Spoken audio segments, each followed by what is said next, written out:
नेपाळ दुर्घटनेतील मृतांच्या कुटुंबियांना 5 लाखांची मदत. मुख्यमंत्री एकनाथ शिंदेंकडून मदतीची घोषणा. काँग्रेसनं 70 वर्षात केलं नाही ते आम्ही 10 वर्षात केलं. लखपती दीदी कार्यक्रमातून मोदींचा काँग्रेसवर हल्लाबोल. महाराष्ट्राचे संस्कार भारतातच नाही तर जगभर पसरलेत. पंतप्रधान मोदींकडून महाराष्ट्राच्या संस्कृतीचं कौतुक. मवियात कोणतेही मतभेद नाहीत. मुंबईतील 99% जागांवर तिन्ही पक्षाची सहमती असल्याचं राऊतांचं वक्तव्य.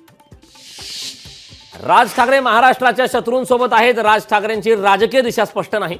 संजय राऊतांचा राज ठाकरेंवर हल्लाबोल.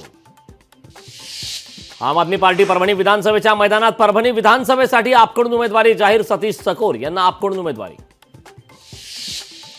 युगेंद्र पवारांचे भावी नव्हे तर फिक्स आमदार अशा आशयाचे बॅनर. बारामतीमध्ये अजित पवार विरुद्ध युगेंद्र पवार लढतीची चर्चा.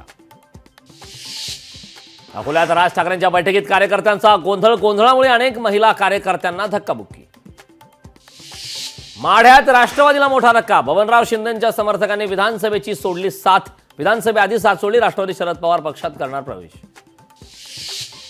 जुन्नरच्या राष्ट्रवादी आमदारांचे स्वगृही परतण्याचे संकेत. आमदार अतुल बेनके राष्ट्रवादी शरद पवार पक्षात जाण्याची चर्चा. कोल्हापुरात राजकीय भूकंप होणार. शिवसेना नेते राजेश क्षीरसागरांचं विधान. जिल्ह्यातील अनेक मोठे नेते पक्षप्रवेश करण्याचे दिले संकेत. लोकशाही मराठी ऐका, पहा, जागरूक रहा.